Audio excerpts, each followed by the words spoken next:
90 টাকার একটা cold drinks দাও।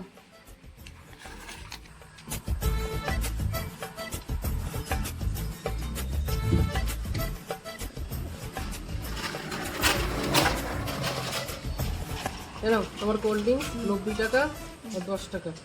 নাও তোমার 10 টাকা। ঠিক আছে।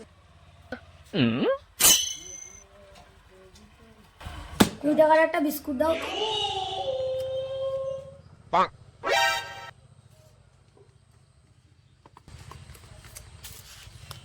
ও ভাই, কি 10 টাকা কেন?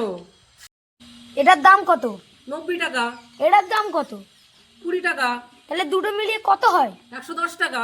তাহলে তোমার হাতে কত আছে? 110 টাকা। হিসেব পিসেব জানা না। দোকান বন্ধ কর। यजि मंगल भावाना